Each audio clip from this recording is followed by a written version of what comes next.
Hello, everybody, and welcome to another edition of Charts with Dan. I hope if you celebrated that you had a great and fun July 4th weekend, and we're going to talk about all of the big movie news from this past July 4th. Now, there was breaking news that came out last night about Paramount and Skydance seemingly finally coming to terms on a merger. I'm going to cover that here on the channel tomorrow. I'm diving into that today, but let's talk about the box office right now. And the July 4th box office, which was dominated as expected by the latest film from Illumination, Despicable Me 4. Its official quote-unquote opening weekend, which is its first three-day weekend, came in at $75 million according to estimates. But over the five-day July 4th weekend, it made $122.6 million. We'll see where that falls alongside other Illumination films. In second place was Inside Out 2, which held out pretty well against direct competition. Just a 47.8% drop from last week, another $30 million just over the three-day weekend, and it is now over $500 million domestic. We'll look at where it falls as far as Pixar, both domestic and worldwide, in just a few minutes. In third place was A Quiet Place Day 1, which dropped 59.8% in its second week. For a horror film, that's not a bad hold, 60% or so. Could be better, could be worse. $21 million over the three-day weekend. It's now getting close to the $100 million domestic mark. In fourth place was Maxine from director Ty West, starring Mia Goth. It brought in $6.7 million for the three-day weekend. It was a Friday opener. That is the best opening of the X trilogy. Both previous installments came out back in 2022, but less than some people had anticipated. There were some thoughts that it maybe could open to around 10 million, just didn't quite get there. In fifth place was Bad Boys Ride or Die, which continues to hold well in week number 5. It dropped just 36.7% from the previous weekend for a $6.5 million total. It's now at $177.3 million domestically. In sixth place was the second week of Kevin Costner's Horizon, an American Saga Part 1. It dropped 50%. That's a little steeper than you might think for an adult skewing title, making $5.4 million. Its total now is at $22.1 million, so it has a lot of work left to do if it's going to make back some money. That second part's got to do really well. In seventh place was Sound of Hope, the story of Possum Trot, which made $3.2 million over the three-day weekend and $6.8 million since it opened earlier last week. This is the latest film from Angel Studios. They rebranded it Sound of Hope to try to replicate what they did last year with Sound of Freedom, but it could not live up to that $41.6 million that Sound of Freedom put up across the July 4th holiday last year. In eighth place was Kalki 2898 AD from India, a 66.5% drop in week 2, which actually isn't bad as far as films from India. We often see steeper drops in the second week. $1.8 million for the weekend and a $7.3 million domestic total. In ninth place was The Bike Riders, which took another big drop in week number 3, 60.7% for a $1.3 million weekend. Its domestic total is now at $19.3 million. And in 10th place is Kinds of Kindness, which even though it's in limited release, is still hanging around the top 10. It dropped 45.5% in its third week for an $860,000 weekend total. Its domestic total is now getting close to $4 million.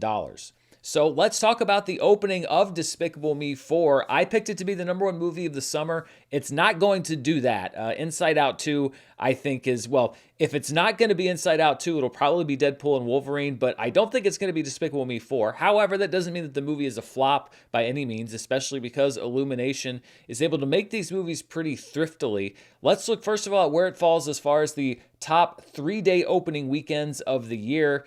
It comes in fourth place at $75 million, ahead of Kingdom of the Planet of the Apes, but behind Godzilla Kong, The New Empire, Dune Part 2, and of course Inside Out 2. The caveat, of course, being that it opened on a Wednesday. If you included that 5-day gross, it would still be in a distant second behind Inside Out 2, but that's just not how opening weekend records work.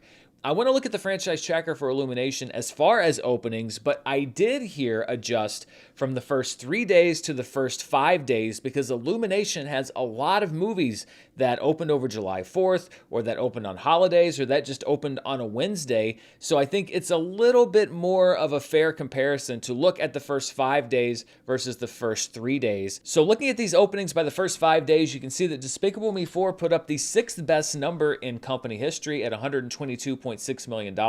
That comes behind The Secret Life of Pets in 2016, Minions: The Rise of Gru, which came out on this past weekend 2 years ago, Despicable Me 2 back in 2013, Minions in 2015, and then the leader by far, the Super Mario Brothers movie, which was also a Wednesday opener and put up $204.6 million by the end of its first 5 days. Despicable Me 4 does come in ahead of Despicable Me 3 back in 2017, as well as The Grinch, The Lorax, the first Despicable Me movie, and of course the other films that Illumination has put out. But when you adjust for inflation, it actually drops down to number 7 behind Despicable Me 3 from 2017, as well as Minions: The Rise of Gru, The Secret Life of Pets, the first Minions movie, Despicable Me 2, which is second adjusted for inflation at $192.8 million, and then of course the Super Mario Brothers movie still number 1. And when you look at Illumination as far as domestic gross, Despicable Me 4 already has the 14th highest gross in the company's history. Its opening 5 days did basically the entire box office of Hop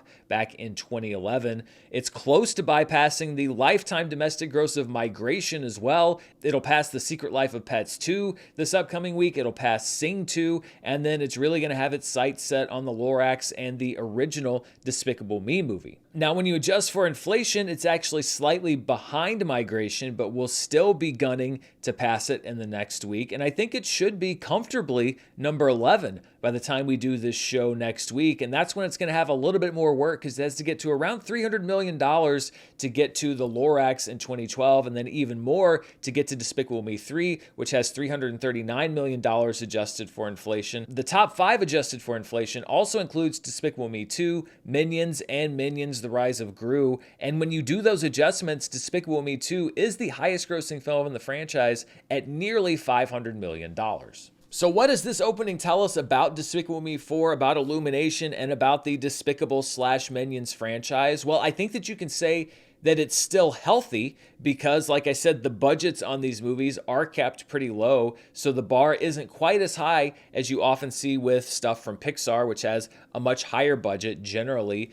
But when you look at the numbers, the fact that Despicable Me 4, when you adjust for inflation, opened about flat with Despicable Me 3, the fact that it didn't overperform this past summer weekend where we've seen movies consistently overperforming, maybe it says that we've reached peak Minion, and not to say that these movies can't still be made and that the movies can't still be profitable, but I don't think that we're seeing a sustained growth with the franchise. I think we're seeing what happens with almost every franchise over time. It's kind of settling out. But when you can settle out at opening to $122.6 million over July 4th weekend, that's a pretty good settling point. However, I think it's good for Illumination right now that they have Mario and potentially more Nintendo movies going forward, because I don't think that they can bank on Despicable Me as the absolute cash cow for many, many more years to come. I think that they will still be able to make a lot of money with the Minions and a lot of money with this franchise, but it's a good time for them to be branching into other things as well. Turning our attention to Inside Out 2, it is now the third highest grossing animated film of all time domestically at $533.8 million. It has passed Frozen 2 and Finding Dory, and it only needs to make about $40 million more to pass the Super Mario Brothers movie, and about $75 million more to take the all-time domestic animated crown from Incredibles 2. The fact that it did hold up so well against Despicable Me 4, if I was going to put money on it, I would say that it is going to grab that crown, and it will be the highest grossing domestic animated film of all time. Looking at Pixar overall, Inside Out 2 is now the second highest grossing film of all time for Pixar domestically, behind only Incredibles 2. Finding Dory, Toy Story 4, and Toy Story 3 now make up the rest of the top 5. And when you look at Pixar adjusted for inflation domestically, Inside Out is now in that top 5. It has just edged out Toy Story 4 for that number 5 spot, and it is quickly approaching the gross of Toy Story 3. Depending on where it settles out, I think it could get as high as number 2, but I don't think that you're going to see it get to that $761.1 million adjusted gross for Incredibles 2. I just, stranger things have happened, but I just don't see it maintaining that kind of momentum. When you look at where it could settle out, though, this is how Inside Out 2 is stacking up against Barbie, the number one grossing movie of last summer, and then Incredibles 2, the movie that it's trying to take the domestic animated crown from. Inside Out 2 is there in blue, and you can see that it is still tracking well ahead of Incredibles 2 and actually opening up that gap, which is another great sign that it's going to be able to take that number one domestic animated title. And it's still holding ahead of Barbie, but you can see that Barbie kind of closed the gap, and that's because Barbie, the movie, I want to be clear, the movie just had really great legs. And we'll see if Inside Out 2 does remain tracking just ahead of it domestically, or if Barbie does ultimately end up making more at the domestic box office. I still think Inside Out 2 is on track to settle somewhere around $650 million, and really where that around area is will determine whether or not it's one of the 10 highest grossing movies of all time domestically, because Jurassic World is currently number 10 at around $653 million. So Inside Out 2 is definitely a contender.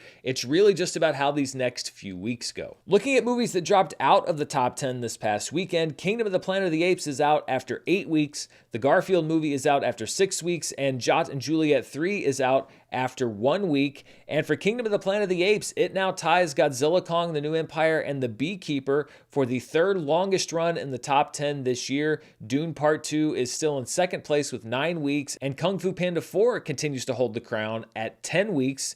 Look at those movies, though. Every one of them involves some kind of animal in a key role. We've got apes in Planet of the Apes. We've got Kong and Godzilla in Godzilla Kong. We've got bees in The Beekeeper. We've got sandworms in Dune Part 2. We've got all kinds of animals in Kung Fu Panda 4. Apparently, if you want a long run in the top 10 this year, you got to put those animals in the leads. People want the animals. Looking at the biggest theater count changes for this past weekend, The Bike Riders is tumbling out of theaters. It lost 1,130 theaters. It's now in 1,562 overall. The Garfield movie fell out of wide release. It lost 956 theaters. It's still in 806. Kingdom of the Planet of the Apes also fell out of wide release. It lost 950 theaters. It's still playing in 700 total. And If also is out of wide release. It lost 807 theaters. It's now remaining in 445 of them. Inside Out 2, it might surprise people to see the movie on this list because it is still doing so well at the box office. It lost 680 theaters, but it's still playing at 3,760. My guess is those 680 theaters are one-screen theaters or smaller screen theaters that just needed the inventory for the new movies that were coming out this past weekend. It will be in wide release for quite some time to come.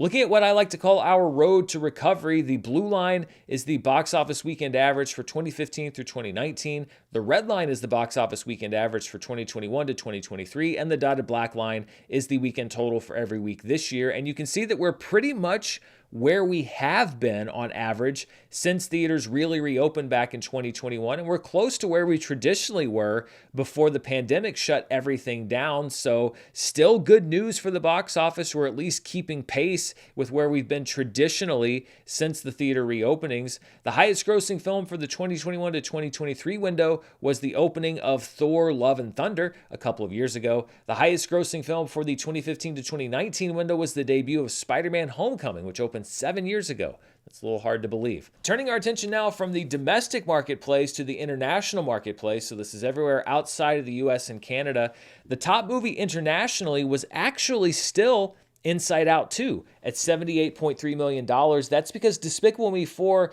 didn't have a true worldwide rollout. There are still a few big markets that it hasn't hit, so that allowed Inside Out 2 to take the number one spot internationally at $78.3 million.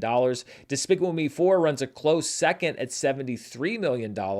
Then in third place is a movie from China called A Place Called Silence. It's a remake of a movie that came out 2 years ago from the same director. A Place Called Silence made $39 million over the 3-day weekend. It's made about $50 million since it opened earlier last week. A Quiet Place Day 1, not to be confused with A Place Called Silence, is in fourth place at $21.1 million, and then Kalki 2898 AD comes in at $16.6 million. When you take those international grosses, you combine them with our domestic grosses, we get our top 5 films worldwide, and Despicable Me 4, off of its big debut here domestically, is the number one movie in the world for for this past weekend at $148 million. That's a 965.4% increase in business because it was only open in a few markets last weekend. Inside Out 2, though, drops just 34.5% at $108.3 million. It's playing like gangbusters around the world, including specifically in Mexico, where I believe it is now the highest grossing movie of all time. So it adds another, 108 something million dollars. That's not bad for a weekend's work. A Quiet Place Day 1 drops 57.3% worldwide for another $42.1 million gross. A Place Called Silence is in fourth with its $39 million gross. And then we have Kalki 2898 AD, which dropped 57.1% worldwide at $18.4 million. By the way, I misspoke last week and said that it was a movie that was in Punjabi. There was something in my notes regarding Jat and Juliet 3, which is in Punjabi, and I said Kalki 2898 was in Punjabi. It's not. That was a mistake. I got my notes mixed up. Trust me, I've learned. When we look at Illumination films by worldwide gross, Despicable Me 4 has already passed the worldwide lifetime gross of Hop from 2011. It's at $229.5 million worldwide. It will soon pass the worldwide gross of Migration, and maybe by next weekend could even pass the worldwide gross of The Lorax. Will it join that $1 billion club? I'm not really sure if it will, because I don't really see it with the same strength as Minions: The Rise of Gru, which wasn't able to crack $1 billion.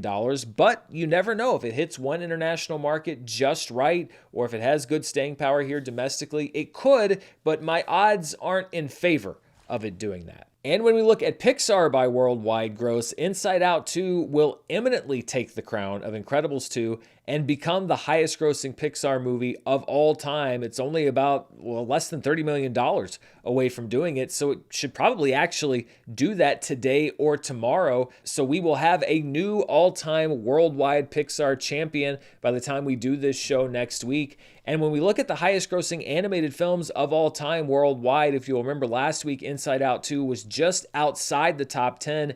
It is now number 5. So Zootopia is now off the all-time top 10 animated film list worldwide. Finding Dory is at number 10. Despicable Me 3 is at number 9. Toy Story 3 is at number 8. Toy Story 4 is at number 7. Minions is at number 6. Inside Out 2 is now number 5, just behind Incredibles 2 at number 4. And then the real question is, can it get past Frozen, the Super Mario Brothers movie, and Frozen 2 to be the number 1 highest grossing animated film of all time? It only needs about $240-ish million to do it. If it sustains this pace and sustains this momentum, I think it's got a great shot at displacing Frozen 2, but we'll just have to see how it plays out. We'll take a deeper look at this past weekend in just a few minutes, but before we do that, I want to go back to last week's show for a couple of revisions. I do this once the final numbers come in case there are some adjustments to the estimates that we use here on the show, and there are really just some small revisions from last week. First of all, when we look at numbers 6 through 10 from the weekend of June 28th through the 30th,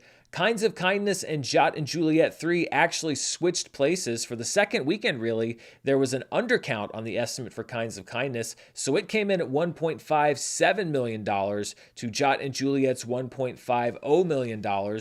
So that's a flip-flop in numbers 9 and 10 there. When we look at the biggest theater count changes for the weekend of June 28th, the Watchers actually hadn't reported their theaters when I did the show, and it had by far the biggest theater drop. It lost 1,852 theaters, which left it only 571. That bumped IF down to second at 1,252 theaters lost. The Garfield movie down to third at 1,251 theaters lost. Furiosa, a Mad Max saga, also reported its theaters and made the list. It lost 953 theaters for the weekend of June 28th and fell out of wide release. And then we have Kingdom of the Planet of the Apes, which lost 760 theaters that weekend and remained in 1,650. And then one small revision on the limited release chart for June 28th through the 30th. We had, of course, Kinds of Kindness and Jat and Juliet switching places. Blue Lock, the movie, episode Nagi, was still at number 3. At number 4 was a movie that had not reported when I did the show last week, Something to Stand For with Mike Rowe, which was a documentary and limited release. It brought in about $539,000. And then Daddy-O, starring Dakota Johnson and Sean Penn, bumps down to 5th place at $424,000. We've got a lot more box office numbers to break down, but before we do, I want to thank the sponsors for this week's show. This video is brought to you by ExpressVPN. Now more than ever, you want to feel safe when you're online, which includes not being tracked and monetized by companies, including your own internet service provider. Just because you pay them to access the internet doesn't mean that your activity isn't being tracked and monetized every day. ISPs in the US can legally sell your information to ad companies, but you don't have to accept that anymore. With ExpressVPN, you can reroute your internet connection through their secure servers so your ISP can't see the sites you visit and can't cash in on your personal data. Not only can ExpressVPN keep you from being tracked, they can't track what you're doing either. All of your data is 100% encrypted, and it runs completely seamlessly. Most of the time, I don't even realize that I have it on. And it's not just great to use at home, it's great to use on the road, at airports and hotels, where unsecured Wi-Fi networks could put your security at risk. Protect your online activity today with the VPN rated #1 by CNET and Mashable. Visit my exclusive link, expressvpn.com/Murrell, and you can get an extra 3 months free on a 1-year package. That's expressvpn.com/Murrell, expressvpn.com/Murrell to learn more. This video is brought to you by The Perfect Jean. It's the summer, which means fun and sun, but also a lot of uncomfortable situations for people like me who just like to wear jeans. Sometimes it's the humidity both outside and inside your jeans, leaving you feeling, well, swampy. And sometimes it's a long plane ride or a road trip, which can feel even longer if your jeans are crushing your beach balls. Let's face it, summer's never really been a great time to love jeans, until now. The Perfect Jean has nailed the solution to all your denim difficulties. Not only are they great looking and perfect fitting, they're also light and stretchy, so you can enjoy the hot weather without creating your own tropical climate. The Perfect Jean wants every guy to look and feel great in their jeans, so they have 6 fits from skinny to thick, with waist sizes from 26 to 50 and lengths from 26 to 38. So they've got the perfect size for you. I was picking out my jeans this morning and I literally dug around in my jeans drawer, making sure that I grabbed my perfect jeans to wear first. They are by far the best fitting and most comfortable jeans I've ever owned, and I've been wearing jeans for a very long time. It's finally time to stop sweating the summer away in uncomfortable jeans by going to theperfectjean.nyc. Viewers and listeners to the show get 15% off your first order, plus free shipping, free returns, and free exchanges when you use code DAN15 at checkout. That's 15% off for new customers at theperfectjean.nyc with promo code DAN15. After you purchase, they're going to ask you where you heard about them, so please support the show and tell them that I sent you. F your khakis and get The Perfect Jean. All right, let's look now at the 2024 summer box office, and we have some pretty big updates here. First of all, Bad Boys Ride or Die for the moment is the second highest grossing movie of the summer at $177.3 million. Kingdom of the Planet of the Apes is now third, but Despicable Me 4 will pass them both sometime this week. If drops down to number 5. A Quiet Place Day 1 moves up 2 spots. It's now the 6th highest grossing movie of the summer. The Fall Guy moves down 2 spots to number 7. The Garfield movie drops down 2 spots to number 8. Furiosa, a Mad Max saga, is perilously close to getting bumped out of the top 10, which would be my first casualty for my summer top 10 picks. It's at number 9. The Strangers Chapter 1 is bumped down 1 spot to number 10. And Tarot drops off of the overall 2024 summer box office chart. And looking at my predictions for the summer, as I said, Despicable Me 4 I picked to be the #1 movie of the summer. It's not going to be Despicable Me 4. I'm not saying necessarily it has to be Inside Out 2. I think it's probably going to be Inside Out 2, but I don't see Despicable Me 4 getting past Inside Out 2 really through any scenario. Deadpool and Wolverine was my choice for number 2 this summer. It comes out in a couple weeks. Twisters comes out next week. I picked it number 4 for the summer. And then you have the rest of the movies that I picked. Currently, the Garfield movie I picked as the number 8 movie of the summer. It is currently number 8, but I'm not sure if it's going to be on the list at the end of this summer. We'll see. It's got to make room for something. And the other picks that I have right now are all still alive, though not in the proper position. Furiosa, a Mad Max saga, I picked as the 6th highest grossing movie of the summer. It's not going to be in the top 10 at the end of the year. But honestly, for me to be in early July and to still have 10 movies that are technically still alive, that's not bad by my metrics. Usually I've got one that's knocked out by early June or mid-June. So this list will really begin to take shape as we get through the month of July. And then I have one August release as a top 10 pick, which is Alien Romulus, which comes out August 16th. Let's turn back to this weekend and look at some of these specialty charts. First of all, the per theater averages for July 5th through the 7th. At number 1 is one of the most essential bucket list must-see movies if you love movies, which is Akira Kurosawa's Seven Samurai. There's a 4K re-release playing in just one theater to celebrate the movie's 70th anniversary that brought in $19,000. In second place was Despicable Me 4 at $16,937 per theater in 4,428 theaters. In third place is the film Mother Couch, the directorial debut of writer-director Nicholas Larson. It's about 3 kids who come together to try to get their mother off of a couch that she refuses to leave in a department store. Ewan McGregor is the headliner in that film. Mother Couch is playing in just one theater. In fourth place was Inside Out 2. It brought in $7,978 per theater in 3,760 theaters. And then in fifth place was A Quiet Place Day 1, which brought in $5,694 per theater in 3,688 theaters. Looking at movies in limited release this past weekend, there weren't a whole lot of new entries. I think a lot of the smaller distributors gave the weekend over to the blockbusters. Kinds of Kindness was at number 1 at $860,000. It's in 920 theaters. Jot and Juliet 3 was at number 2 with $589,000 in an unknown number of theaters. Kill, which is a movie that I reviewed here on the channel yesterday, I thought was a really solid action movie. This is a somewhat disappointing number for me to see. In 827 theaters, it made $384,000. Considering the strength that we've seen with Indian cinema this year, I was surprised that it was this low, but it is a movie that I highly recommend. And with a result like this, if it's playing near you, it's probably not going to be for long. You can check out my review. I love the movie, and I think you should definitely try to see it while it's playing in theaters. Blue Lock, the movie, episode Nagi, comes in fourth place, bringing in $175,000. And then in fifth place is Janet Planet, playing in 90 theaters, which brought in $91,847. Looking at the 2024 domestic box office, Inside Out remains number 1, followed by Dune Part 2, Godzilla Kong the New Empire, and Kung Fu Panda 4. Bad Boys Ride or Die moves up to become a top 5 movie of the year. Kingdom of the Planet of the Apes falls down to number 6. Despicable Me 4 enters the list for the year at number 7. Ghostbusters Frozen Empire falls to 8. If falls to 9. Bob Marley One Love falls to number 10. And The Fall Guy drops off of the list altogether. Looking at the 2024 worldwide box office, only a couple of minor changes here. Inside Out 2 remains number 1 at $1.2 billion with a B. Dune Part 2, Godzilla Kong the New Empire, Kung Fu Panda 4, and YOLO round out the top 5. Really, the only change is that the numbers 8 and 9, Bad Boys Ride or Die, has now made $360.1 million worldwide. That moves it up to number 8, which moves the Chinese film Article 20 down to number 9. Before we wrap up the box office portion of the show, I want to, as we almost always do, look back at a weekend in box office history, and we're going to go back 17 years, believe it or not, to the debut of the Transformers franchise. This is July 6th through the 8th, 2007, and Transformers banked $70.5 million in its first official 3-day weekend, but it had opened earlier in the week and had already made $155.4 million.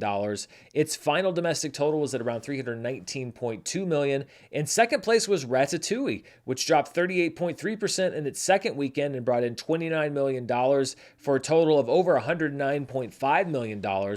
Its final domestic total was at $206.4 million. In third place was the second week of Live Free or Die Hard. Much like Beverly Hills Cop 4, it was a long-delayed fourth movie in a big 80s action franchise. $17.7 million for an $84.4 million running total to that point. Live Free or Die Hard's final domestic gross is at $134.5 million. In fourth place was License to Wed, starring Mandy Moore, Robin Williams, and John Krasinski. So he was in the summer box office 17 years ago as well. $10.4 million in its opening 3-day weekend. It had made $17.8 million up to that point, and its final domestic total was $43.7 million. And then in fifth place was was one of the bigger box office disappointments from that summer, Evan Almighty, which dropped 42.5% in its third week for an $8.7 million weekend. Its running total to that point was $78.7 million. It ended up just barely over $100 million, and there was huge expectation on that, given Steve Carell's rising profile in The Office, and also given the fact that Bruce Almighty was a huge hit. But it's interesting because you see Steve Carell and John Krasinski sharing the top 5 back in 2007. They also, in a way, share the top 5 right now. Steve Carell voicing Gru in Despicable Me 4, and John Krasinski as a producer and consultant who helped write the story on A Quiet Place Day 1. Of course, we don't like to just leave those numbers sitting there. We like to see what they might look like in today's dollars by adjusting for inflation. And when we do, we see that Transformers opened to an adjusted total of $106.7 million on its first weekend, for a running total of $235.3 million and a final domestic total around $483.5 million. That's just how big of a hit that first Transformers film was. Ratatouille's at an adjusted total of $43.9 million for a running total of $165.9 million and a final domestic at $312.7 million. Then we have Live Free or Die Hard at $26.8 million adjusted. In third place, a final domestic total at $203.7 million. License to Wed comes in at $15.7 million in fourth place and a final domestic total at $66.3 million adjusted. And Evan Almighty comes in fifth at $13.2 million with a final adjusted total of $152.1 million. This is usually where I would wrap up the show, but I mentioned last week that I'm going to take a stab at reintegrating streaming charts back onto Charts with Dan because I just don't know if it's really sustaining its own show. So we're going to look at a couple of weeks of Netflix data and then just 1 week of Nielsen data because they've changed apparently their reporting day. So as delayed as the information already was, it's delayed just a little bit more. So we're going to go back to the week of June 17th through the 23rd over on Netflix, and the number one most watched program was Trigger Warning, starring Jessica Alba as an ex-Special Forces soldier fighting off a gang in her hometown. It generated 45.9 million hours watched and 25.74 million views. In second place was Bridgerton Season 3, which picked up another 16.47 million views. Inheritance, a Netflix original film, was in third place. It's a Polish film about a family forced to play a game in order to get their father's money. It generated 10.47 million views. Then we had the shark movie Under Paris in fourth place, the debut of Ultraman Rising in fifth place at 7.94 million views.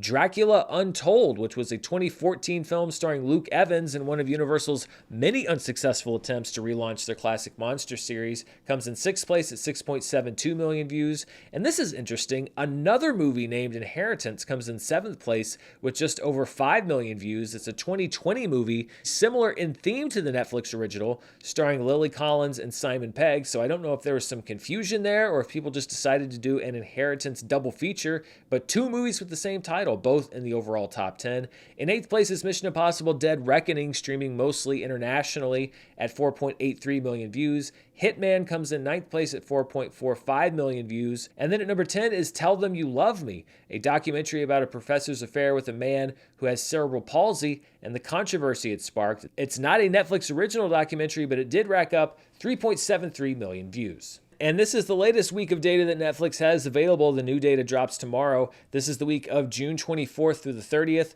A Family Affair debuts at number 1, starring Zac Efron, Nicole Kidman, and Joey King in a movie about a movie star, his assistant's mom, and an unlikely love affair. It generated 50.9 million hours watched and 26.79 million views, which just beat out the second week of Trigger Warning, which had 26.3 million views. So a very close race for number 1 there. And third place was Inheritance. And fourth was Kiss the Girls, an Alex Cross mystery starring Morgan Freeman with 7 million views. Bridgerton Season 3 moves down to number 5. At number 6 was Supercell, a Netflix original series about a group of Black Londoners who develop superpowers. It generated 6.44 million views. Then in seventh place was Gangs of Galicia Season 1, a series from Spain about a lawyer who moves to a new town and attracts the attention of the local crime scene. It brought in about 6 million views. Then we have Worst Roommate Ever Season 2 with 5.69 million views. The Netflix original movie Maharaj, a legal film from India about a journalist taking on a local leader, at 5.27 million views. And then Under Paris rounding out the top 10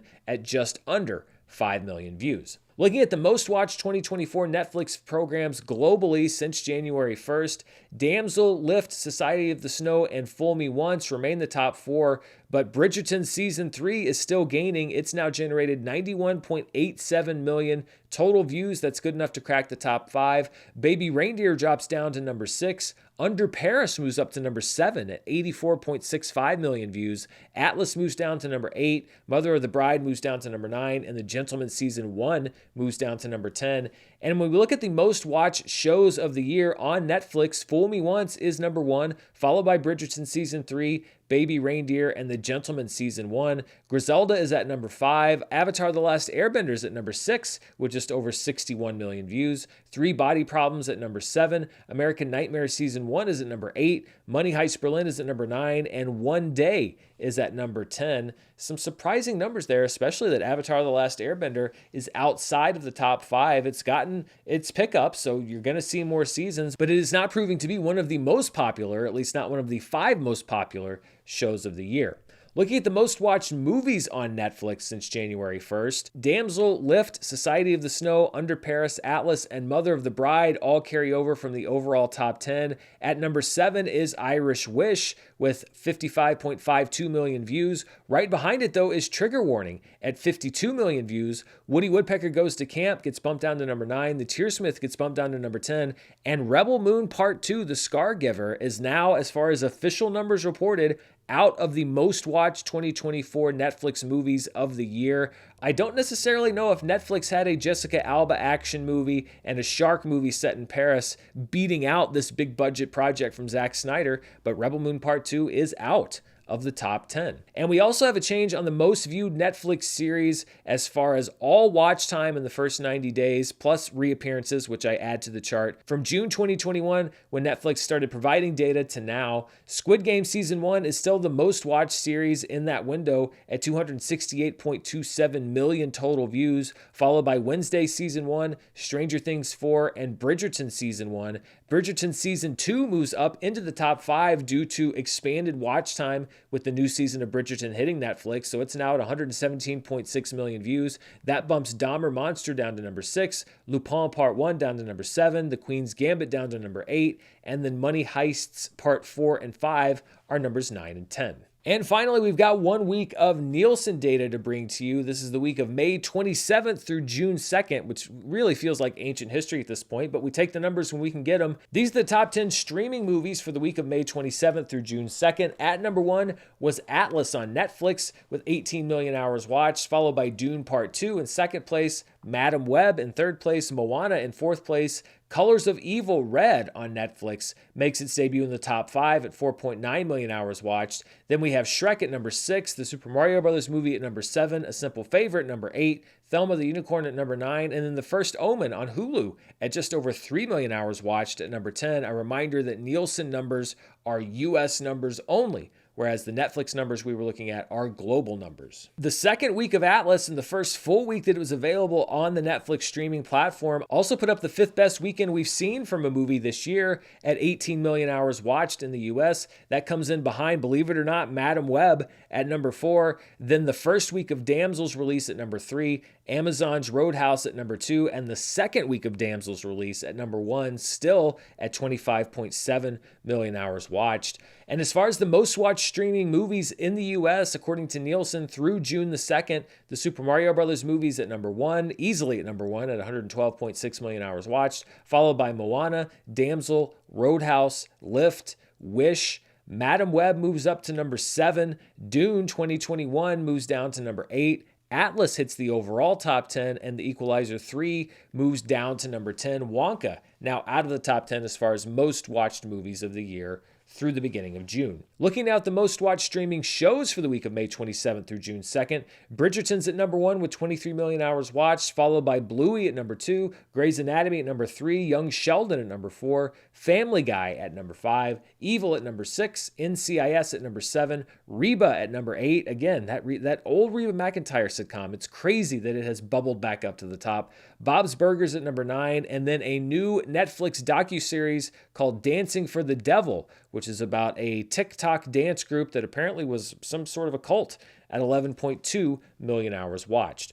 Looking at the watch time per available episode, Dancing for the Devil was at number 1. It generated 3.74 million hours of watch time for each of its 3 episodes. The Netflix limited series Eric comes in second place with 1.87 million hours of watch time per episode and 6 episodes. Then we have Bridgerton, not just season 3, but the entire run of the series, generating 1.15 million hours of watch time for the 20 episodes available at that time. Fallout comes in 4th, still on this list, at 768,750 hours of watch time for each of its 8 episodes, followed by Queen Charlotte, A Bridgerton Story at number 5, Jurassic World, Chaos Theory, a new animated series on Netflix at number 6, at 738,000 hours per episode, Under the Bridge at number 7, Your Honor, which is a couple of years old but just hit Netflix, comes in at number 8, Evil is at number 9, and Outer Range is at number 10. Looking at the most watched library streaming series of the year, there's really only one change. Bluey is number 1 with a bullet at 436.9 million hours watched, but Family Guy, which has had its viewership increased as far as Nielsen being able to measure it, moves up 1 spot to number 7, and Criminal Minds moves down 1 spot to number 8. And when we look at the most watched original streaming series of the year, this is through June 2nd, Fallout's at number 1, Love is Blind is at number 2, Fool Me Once is at number 3, Bridgerton moves up 1 spot to number 4, Avatar The Last Airbender moves down 1 spot to number 5, The Gentleman's at number 6, Reacher's at number 7, Three Body Problem is at number 8, Griselda's at number 9, and Shogun is at number 10. And that wraps up Charts with Dan for this week. There's a bit of a lull as far as releases, but there are still a few things that you can watch this upcoming week. First of all, on Thursday, Vikings Valhalla Season 3, the final season, hits Netflix. Also on Thursday on Amazon Prime Video, Sausage Party Foodtopia, a spin-off series of the animated film Sausage Party with many of the original voice cast returning, will be available to stream. So if you like dirty food puns, well, Foodtopia is going to be your show. On Friday, Fly Me to the Moon, starring Scarlett Johansson and Channing Tatum in a 60-set NASA romance, hits theaters, as well as Longlegs, which is the movie I'm really looking forward to, from writer-director Oz Perkins. It is a horror film being released by Neon, starring Michael Monroe as an FBI agent in the 90s, looking to track down a demented Nicolas Cage, count me in. And also on Friday, streaming on Disney+, the latest film in their very popular Descendants series, Descendants: The Rise of Red, will be available to watch. And that wraps up this episode of Charts with Dan. Thank you so much for watching. Let me know in the comments below what you think about the box office, what you think about streaming charts being back. I love hearing what you have to say, even if it's, 40 people correcting me about the same mistake I made. I'll try not to make a language mistake like that again. And as always, stay tuned right here to the channel. Like I said, I'm going to talk about that Paramount Skydance deal tomorrow. I've also got reviews of some of the stuff that we just talked about coming up later this week, and more movie news, box office reviews, whatever I feel like doing. Thanks for spending a big part of your day here with me. Until next time, stay safe, and I'll see you then. Bye.